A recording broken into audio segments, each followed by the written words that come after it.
This is my audience.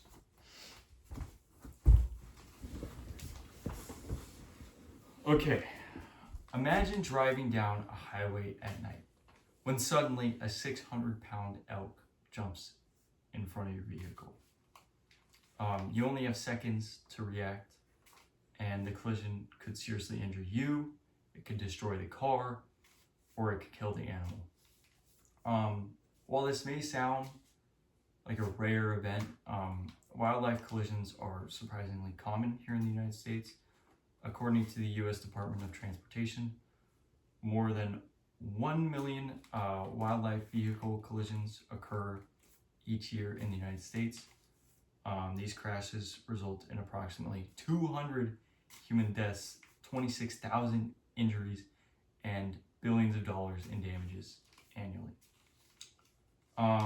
And as someone who enjoys both nature and wildlife, I was surprised to learn how many of these animals are killed on roads each year, and how effective wildlife crossings can be.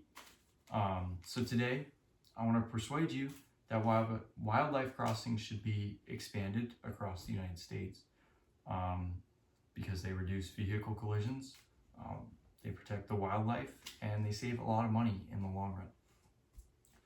So let's first talk about the problems caused by wildlife vehicle collisions.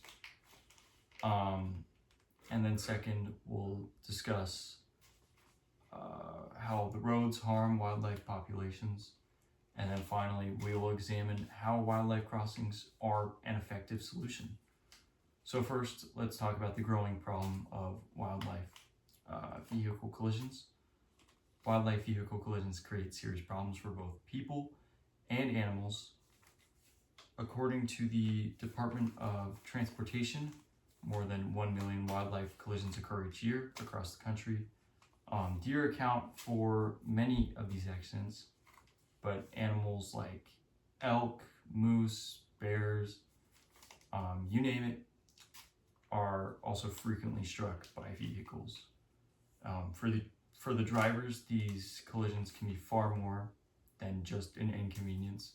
Hitting a large animal at highway speeds can cause severe damage to a vehicle and can also place drivers and their passengers at a significant risk. The U.S. Department of Transportation reports that wildlife collisions cause approximately 26,000 injuries and around 200 deaths each year. The financial cost is also substantial.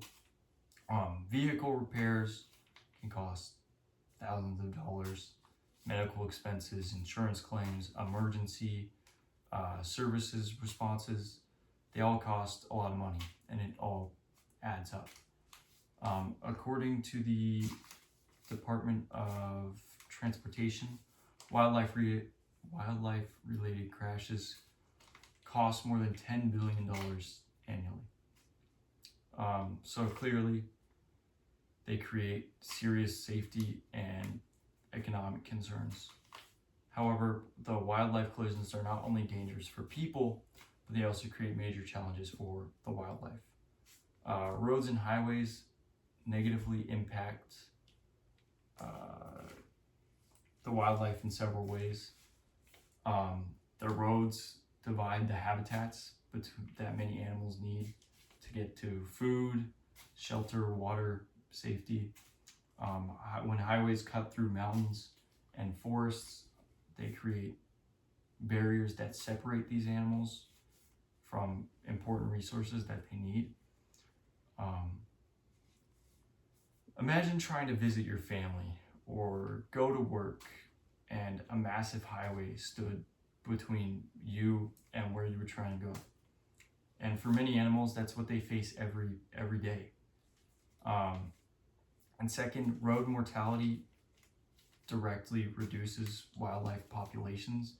It damages them. Every year, countless animals are killed attempting to just cross roads. And while losing a few animals might not sound like a big deal, these deaths that happens to these animals creates severe consequences when they're already struggling. According to the Federal Highway Administration, wildlife vehicle collision reduction study,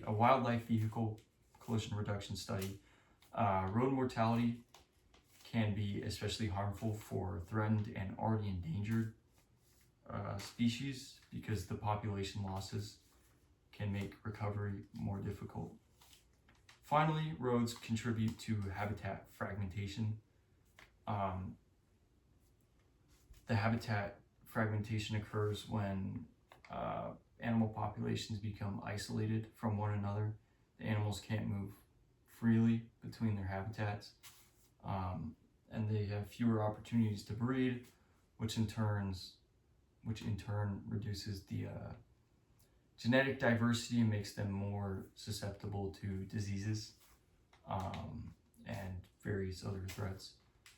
Fortunately, there's a proven solution that helps both wildlife and humans.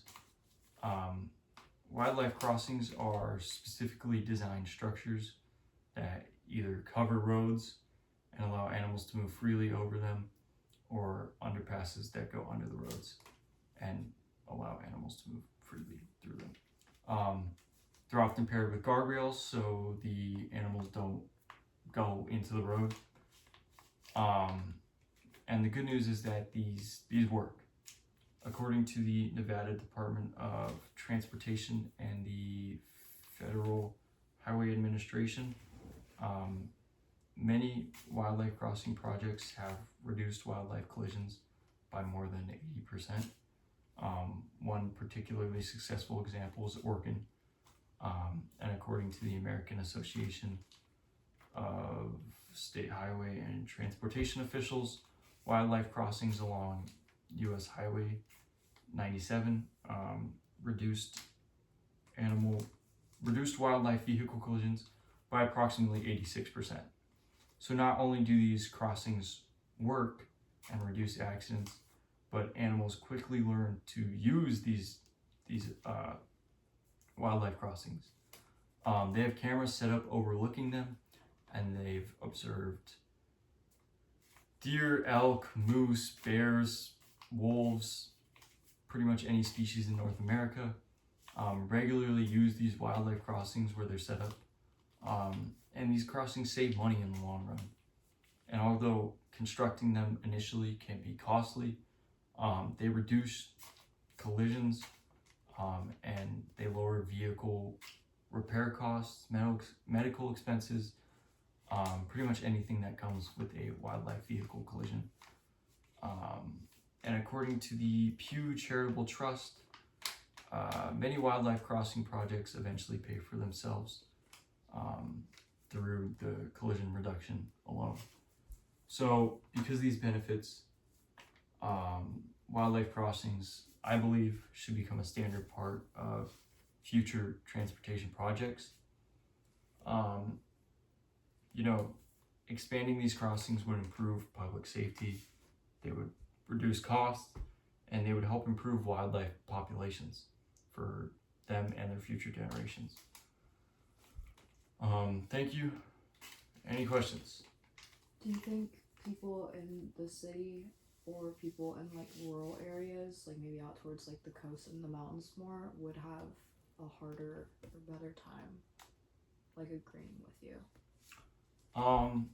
It's hard to say. I think it depends on the individual, but ultimately, I think people have a lot of ideas of where they want their money to go to, and I think they would view this as an unnecessary cost, when in reality, I bet you someone living out in the boonies, this is like a reality for them. They have to worry. They worry about this every day, so this would reduce that. So I think they should care. But ultimately, I think it depends on the individual. So you think people who live more out in like the boonies in the rural area would probably end up agreeing easier? Yeah, I think they would more understand. Unlike if you came from a more urban place, they wouldn't get it unless you explained it to them. Do these crossings have a pretty wide area of effectiveness? You don't have to. How frequently would you have to place these crossings for them to? It's a really good question. I haven't really thought about that, but from what I was reading, the animals learn that these are there, and they go back to them and they use them because they know where they're at. So, I think you would have to place them probably far enough apart to where like the animal populations are like separated enough where they don't know that it's there, So you have to, I'm sure you could calculate that somehow, but thank you for watching. Yay!